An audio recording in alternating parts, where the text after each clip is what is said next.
You're listening to Barbell Logic, the podcast where we talk about what it means to experience strength and how you can use simple, hard, and effective strategies in training and nutrition to improve your life. It starts with meeting you where you are right now and finding lasting solutions. Welcome to the show.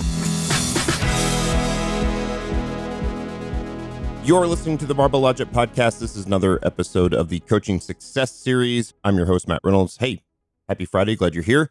Today, we're going to dive into the excuses that derail, or the excuses that derail progress. And so I've thought a lot about this lately, and want to start with a thing that you've heard before, which is that we focus on things that are simple, hard, and extremely effective, right? And that's really the outpouring of voluntary hardship. We choose hard things because valuable things are always hard. Valuable things are never easy. Hard things through voluntary hardship always refines. You've heard me say this before. Involuntary hardship doesn't necessarily refine. Voluntary hardship always refines. However, for some of you listening, and for me, this is a problem that I have, or a challenge that I have. Many of us who are business owners have superhero mentality. We think we have to do it all, or who else will do it? And the reality is that you can actually probably do every job better in your business than anyone else can, especially in the beginning. But you have to understand logically that creates an unscalable business.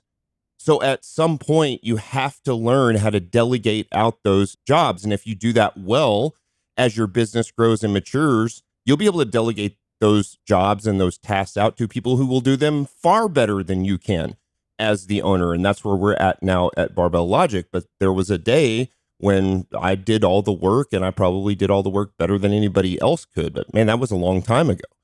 And so one thing that I noticed back when I owned Strong Gym, and I've paid attention to it for certainly the past 10 years or so, and I don't have any published evidence of this. This is just experience, both for myself and talking to lots of other business owners, is that I think there's about an 18-month rule of 80-hour work weeks. And what I mean by that is that when you start a new business, often, especially if it's a coaching business, which is why many of you are listening to this podcast, you often have to continue to work your day job. So 40 hours a week, doing whatever else you do that you're probably not that crazy about or not that happy about.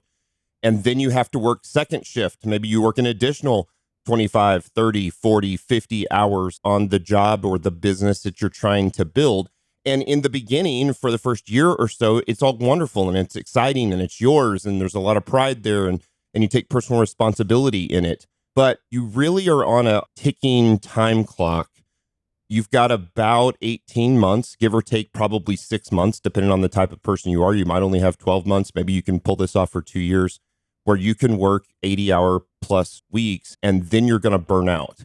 It's why we have to make progress as quickly as we can and not allow things to derail us, like certain excuses, which I'll talk about in this episode. And they're not going to be the typical sort of excuses I think that you're thinking about, the things that maybe we've covered on the podcast before about just like get to work and do the thing. And it's, you're being lazy. It's not that type of excuse. I'll get into where I have really seen, I think, honed in on the things that cause business owners to fail. And so if we understand that we have a finite amount of time to work 60, 70, 80, 100 hours a week, and then we're going to burn out, then pretty early on, we have to start to set boundaries for ourselves on when we allow ourselves to work and not work. And so as a business owner, the work is never done. I have an ongoing list. I mark stuff off the list. I add stuff to the list. And it's not like I'm clocking in and clocking out and the work is done at 5 p.m. I have to make a conscious decision every day when to stop working.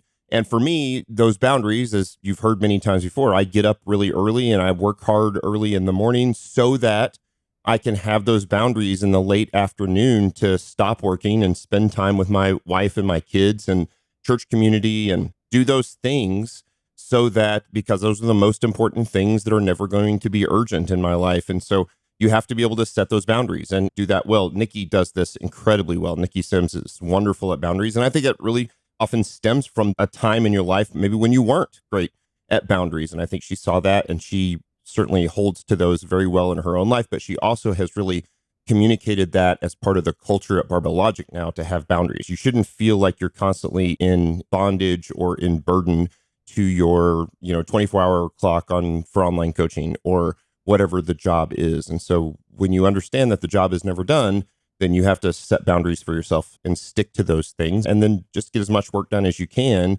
in the hours that you have allotted to yourself to knock out work. And so how do we get ourselves to the point where we're not working 80, 90, 100 hours a week, and we can actually stick to our boundaries? And that really comes down to understanding we have to learn how to write systems and standard operating procedures, and then actually delegate them out, like literally give them away to someone else and give them ownership of those SOPs. Excellent standard operating procedures or excellent SOPs help us avoid micromanaging. It gives us permission to delegate and trust the new owner of the SOP and to make it their own. So again, you often in the beginning of a business, you're the business owner, you're the manager, and you're the technician, or all of the technicians in your work. And so you build all of these standard operating procedures, which is really nothing more than a checklist, a to-do list, usually put in order of how you want to get it done chronologically. And that's usually ordered by importance and urgency and things like that. And then you hire it out and delegate it out and give it to someone else and make it their job and their ownership. And then they have ownership of that SOP, and they then have, because they have ownership of the SOP, they can find places to make that standard operating procedure even more efficient, even more effective than it was when you ran it. And that's how you start to know that that person is at some point crossing over and doing a better job at that SOP than you did or that you would have, right? And so in order to do this, it really requires radical self-honesty and awareness. It is imperative to be able to hire and delegate out what you suck at or what you hate, which is usually stuff you suck at. So if you hate a thing or you suck at a thing, if you suck at customer service, I mean, you really suck at like answering the phones and being super kind, especially to maybe clients who are not that easy to deal with, then you have to hire a customer service person who is an excellent people person, who's just got tremendous likability, or whatever that thing is, requires you to have radical self-honesty about it. And so know where your strengths are and play to your strengths, and hire out and delegate your weaknesses so that the business itself has no weak link. That is imperative. And so I want to talk for just a minute. We've mentioned this several times on the podcast. Andrew has as well, about Dan Martell's book called Buy Back Your Time. It's a good book. He's kind of a big influencer, and I don't always agree with every single thing that he says, but the book is actually really good and super easy to read. This is a direct quote from him from his book. He said, "To be honest, likely no one will care as much as you do, because it's not their company, their money, or really their customers. Maybe no one ever will do it quite like you. So here's what you do. You don't aim for 100% perfection. Instead, you shoot for 80%. Yes, lower your expectations, because here's the deal. 80% of the work done by someone else is 100% freaking awesome."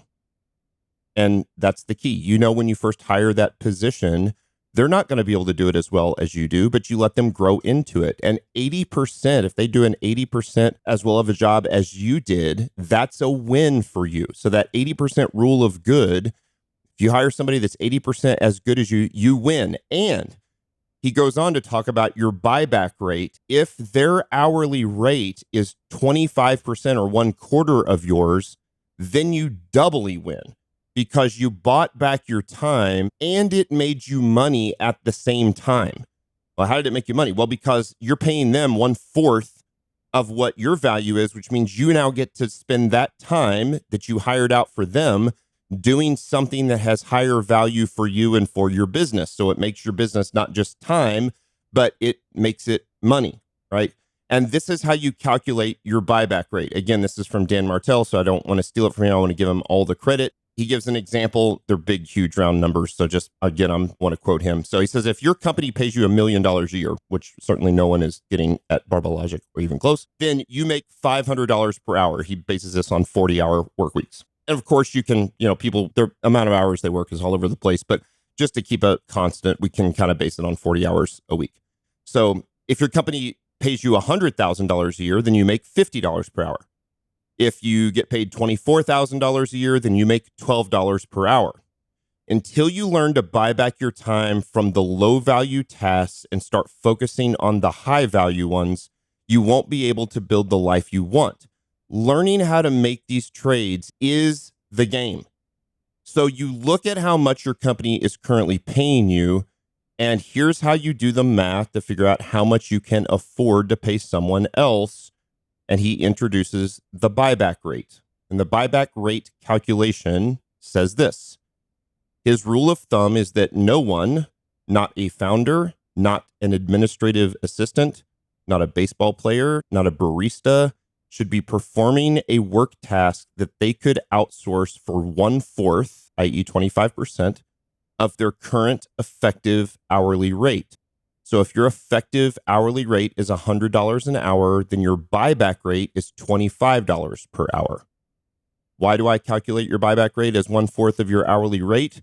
Because I want you to get 4 times your ROI when you're hiring someone else using your buyback rate. So he takes an example. Let's take Tina, a small business owner. Assume she makes $200,000 a year from her business. So her business is effectively paying her $100 per hour. 1/4 or 25% of that is $25 per hour. So her buyback rate is $25 per hour. If she can hire out someone to do the job, to outsource or delegate for $25 per hour, then she wins. She gets much more work for the time. She can then spend her time doing jobs that are worth $100 per hour or more. So she's not stuck doing work that is only worth $25 an hour or less, right? So again, it's not about being too good to be a custodian or clean the toilets or whatever the thing is. It's that if your value is significantly higher than that, then you've got to free up your time to be able to do that. So one of those big killers, one of the big excuses, since that's what the podcast is about today, is the inability to write good systems and standard operating procedures and actually delegate them out to other people, to outsource them to good workers, right? And understanding the concept of the buyback or the buyback rule and the understanding the calculation is really imperative there, right? Now, I want to dive deep into the specific killers or excuses that derail. And I'm talking about, I've really thought about this a lot lately. I've thought about this. These are extremely practical things that I've seen in my life, in my business life, in the life of other business owners that I'm friends with or mentor. And I'm sure there are lots of potential excuses and things that derail, but these are the 4 primary excuses or killers that I see that derail people's life and business all the time. So the first major excuse or killer is fear. And this often presents itself in one of several ways. One way it presents itself is the staller, right? You sabotage your own success by hesitating on big decisions because you are fearful of making the wrong decision. Or sometimes this fear manifests itself as the saver. You have money in your bank account, but don't understand the value in spending it on growth opportunities for the business. So you let that money grow like a nest egg instead of investing it in your business. You are way too conservative, which is a form of fear. You have fear of making the wrong decision, fear of having that crucial or awkward conversation with someone else, fear of how to de-escalate hostile situations. We must learn how to deal with the hard things or they grow like cancer and stop progress and often even drive us backwards in our business and life. We cannot let fear derail. Being a business owner requires a level of being able to handle fear and stress all the time. That's what being a business owner is. And so if fear derails you, or if it is an excuse, you must make war on it or you have to understand that your personality may not be cut out to be a business owner, right? The final example of fear that I have is the micromanager. This person lacks trust in their staff to get the job done correctly. And it's often because of a lack of good standard operating procedures, or they or you fail to properly train others in your business. So you micromanage them, failing to empower them to grow and to learn. So the micromanager is a symptom of fear. So fear is the first big killer or excuse that derails business. The second one is chaos. Chaos derails. This often presents itself as what I might call the speed demon, or impatience leading to chaos. You make rapid decisions such as hiring the quickest, easiest, or cheapest option, driving chaos in your business and quickly finding yourself in the exact same position again, or you spend a life drowning in urgency, which again is what the book I'm writing is all about, is about undoing urgency. Your home must be a place of solace. Your workspace needs to be set up for efficient work and nothing else. You must order the chaos. We've got a great podcast we did a couple years ago, probably a year and a half ago, maybe, on ordering the chaos. And I think chaos is a huge, when business feels constantly chaotic, and maybe not just business, maybe just life, maybe your home is loud and crazy and people are yelling and the TV's turned way up and it's just nuts all the time. You're living a life of chaos and you have control over that. You can take control over the chaos and put it in order. The third major killer and excuse is the self-medicator. You turn to food, alcohol, sex, or other vices to reward yourself when you have success, but you also often rush to the same destructive activities to escape or anesthetize the stresses of business or life. I've certainly been there in my past. I still sometimes struggle with trying to self-medicate with alcohol. Maybe it's a celebration, or maybe it's just to take the edge off because I'm stressed out. This is a massive derailer. It anesthetizes us. It makes us less present in our business, less present in our family. Some of these things, food and alcohol on some level, they are not immoral things. They're amoral. They're neutral things. But there are other vices, certainly, those things even that are amoral, like food and alcohol, can be abused. And certainly other drugs that I would argue there's no easy or proper way to utilize those. I think sex is another thing that can be used in a very healthy way, but also in a very unhealthy way. And so we have to recognize when we are self-medicating via vices and understand how they derail our business. And the fourth killer and final excuse that derails us is stubbornness. Stubbornness derails. It's a lack of taking personal responsibility. We have to learn the skill of authentically being able to say, my fault. I realize this is a blanketed statement, but I think this is a big millennial and Gen Z problem right now. I see it with my kids who are Gen Z. I've seen it with people who've worked for me, with clients who are millennials. They have this attitude, this authority issue that just because you told me to do it this way, even if it's right, I don't want to do it because I absolutely hate authority and I'm incredibly stubborn. That is asinine. So stubbornness derails. When someone tells me, Matt Reynolds, that there's a better way to do a thing than the way I'm doing it, and I recognize that they're right, I am overjoyed because they just saved me time, money, and heartache. If you're stubborn, it stems from the issue of not being able to say my fault and take personal responsibility and own up to your mistakes. That is an extremely important skill to acquire, is personal responsibility, owning up to your mistakes and learning my fault. You're owed nothing. So the four big killers / excuses that derail are fear, chaos, the self-medicator, and stubbornness. Think about your life and which of those, maybe some version of all four, maybe it's just one that is glaring at you, are the things that you need to attack and make war on so that it doesn't derail your business. So there you go. Let's make war on the excuses. This has been another episode of the Barbell Logic podcast coaching success series. As always, I would be so honored to receive a 5-star review on Apple Podcasts or Spotify or wherever you listen to your podcast.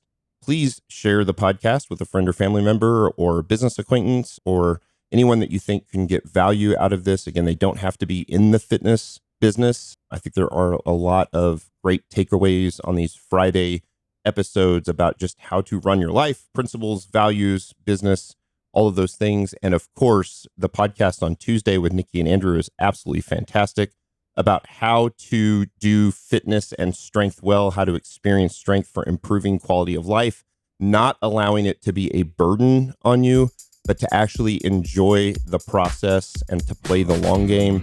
And so again, if you get value out of these podcasts, Tuesdays and Fridays, we would love a 5-star review. Say something nice about us, tell somebody else. Let's keep driving up those numbers and drive the algorithm up for sure.